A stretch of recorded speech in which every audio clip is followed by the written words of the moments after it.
Hai, kami dari kelompok 6 Sosiologi kelas 10F yang beranggotakan Adinda, absen 2, Aulia, absen 6, Gilang, absen 12, Mario, absen 17, Naura, absen 21, Revi, absen 26, akan menjelaskan tentang sejarah perkembangan sosiologi dari masa ke masa.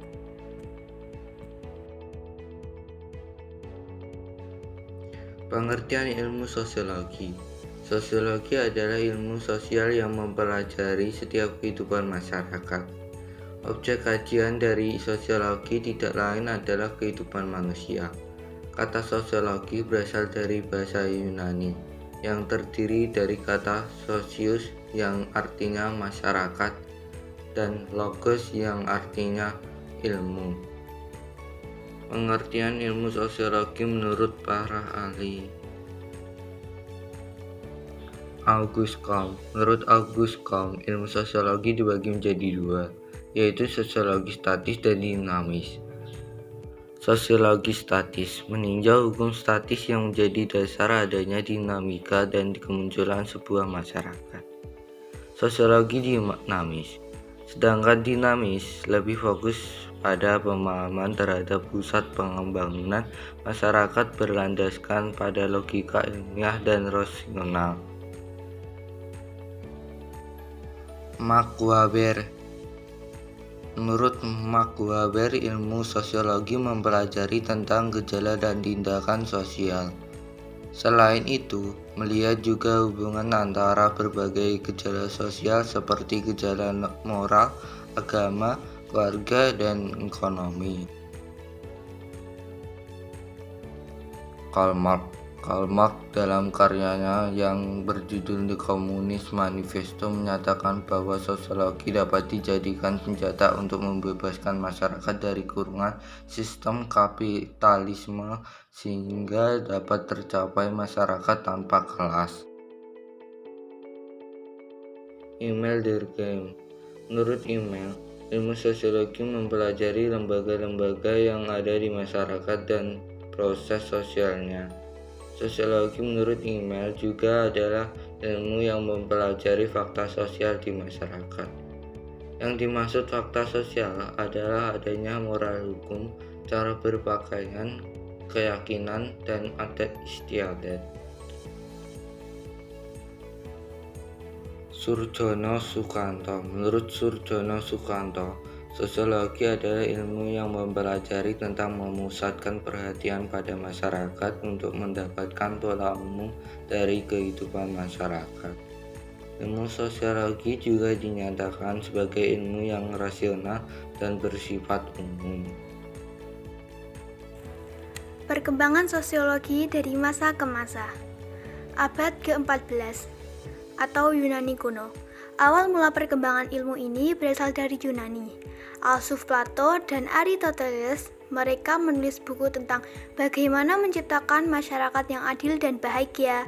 Kemudian ada Ibnu Khaldun yang menulis persoalan integritas sosial dan peradaban manusia pada abad ke-14. Selanjutnya abad ke-19. Pada masa ini, sosiologi melepaskan diri dari ilmu filsafat. Istilah sosiologi pertama kali diperkenalkan oleh Auguste Comte dalam bukunya Cours de Philosophie Positive 1838.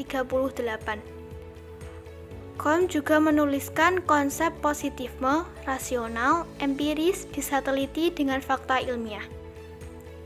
Lalu abad ke-20. Memasuki abad ke-20, sosiologi berkembang pesat di Amerika Serikat. Mengapa bukan Eropa, yang notabene adalah negara di mana sosiologi pertama kali ada? Karena pada saat itu terjadi migrasi tradisi ilmiah dari Eropa Barat ke Amerika Serikat. Hal ini yang membuat pesatnya pertumbuhan penduduk, munculnya kota-kota industri, dan bertambahnya kriminalitas di Amerika Serikat. Demikian yang membuat komit intelektual Amerika untuk menduduki gejala-gejala sosial yang timbul akibat perubahan sosial di sana. Kemudian abad ke-21. Menjelang abad ke-21, abad milenium, menandakan sosiologi sebagai ilmu yang sangat luas, bahkan sampai pada aspek yang diberikan masyarakat yang sifatnya kekinian, yaitu makin menjauhnya sosiologi dari tradisi positifme. Sejarah perkembangan sosiologi di era kontemporer cenderung menolak relevasi hukum-hukum alam pada ilmu sosial. Faktor pendorong lahirnya ilmu sosiologi. 1. Hilangnya masyarakat agraris di Eropa. 2. Perubahan-perubahan sosial pada masyarakat Eropa. 3. Peperangan antar negara Eropa. 4. Kekuasaan Islam di Eropa semakin kuat. 5. Ilmu sosial lainnya gagal menyelesaikan masalah sosial. Ciri-ciri ilmu sosiologi. 1. Sosiologi bersifat empiris. Sosiologi dalam melakukan kajian tentang masyarakat didasarkan pada hasil observasi, tidak spekulatif, dan hanya menggunakan akal sehat atau common sense. 2. Sosiologi bersifat teoritis. Sosiologi berusaha menyusun abstraksi dari hasil-hasil observasi.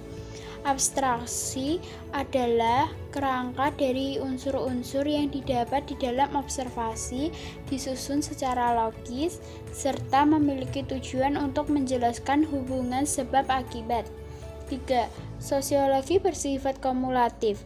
Teori-teori sosiologi dibentuk berdasarkan teori-teori yang telah ada sebelumnya dalam arti memperbaiki, memperluas, dan memperhalus teori-teori lama. 4. Sosiologi bersifat non-ektis. Pembahasan suatu masalah tidak mempersoalkan baik ataupun buruk masalah tersebut, tetapi lebih bertujuan untuk menjelaskan masalah tersebut secara mendalam. Ruang lingkup ilmu sosiologi. Ruang lingkup sosiologi mencakup pengetahuan dasar pengkajian kemasyarakatan yang meliputi 1. Kedudukan dan peran sosial individu dalam keluarga, kelompok sosial, dan masyarakat. 2. Nilai-nilai dan norma-norma sosial yang mendasari atau memengaruhi sikap dan perilaku anggota masyarakat dalam melakukan hubungan sosial. 3. Masyarakat dan kebudayaan daerah sebagai submasyarakat serta kebudayaan nasional Indonesia. 4. Perubahan sosial budaya yang terus-menerus berlangsung yang disebabkan oleh faktor-faktor internal maupun eksternal. 5. Masalah-masalah sosial budaya yang ditemui dalam kehidupan sehari-hari. Sifat-sifat ilmu sosiologi. Sifat-sifat ilmu sosiologi adalah 1. Sosiologi termasuk rumpun ilmu-ilmu sosial yang berhubungan dengan gejala-gejala kemasyarakatan. 2. Sosiologi merupakan ilmu pengetahuan yang kategoris. Hal tersebut berarti sosiologi membatasi diri dengan apa yang terjadi atau des sein, dan bukan apa yang seharusnya terjadi atau das sollen. 3. Sosiologi merupakan ilmu pengetahuan yang murni karena bertujuan untuk membentuk dan mengembangkan ilmu pengetahuan secara abstrak, bukan ilmu pengetahuan terapan ataupun terpakai. 4. Sosiologi merupakan ilmu pengetahuan yang abstrak, artinya yang diperhatikan adalah pola dan peristiwa yang terjadi di dalam masyarakat. 5. Sosiologi bertujuan untuk menghasilkan pengertian-pengertian dan pola-pola umum. Sosiologi meneliti dan mencari apa yang menjadi prinsip atau hukum-hukum umum dari interaksi antar manusia dan perihal sifat, hakikat, isi, dan struktur masyarakat. 6. Sosiologi merupakan ilmu pengetahuan yang rasional, terkait dengan metode yang dipergunakan. 7. Sosiologi termasuk ilmu pengetahuan yang umum dan bukan merupakan ilmu pengetahuan yang khusus. Jadi, sosiologi mengamati dan mempelajari gejala-gejala umum yang ada pada setiap interaksi dalam masyarakat secara empiris.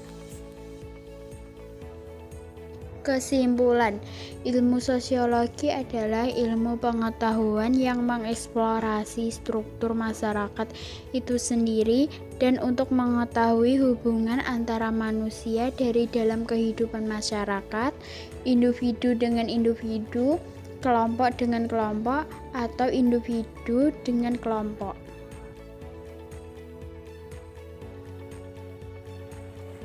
Sekian dari kelompok kami. Mohon maaf sebesar-besarnya jika ada kesalahan. Terima kasih and bye-bye.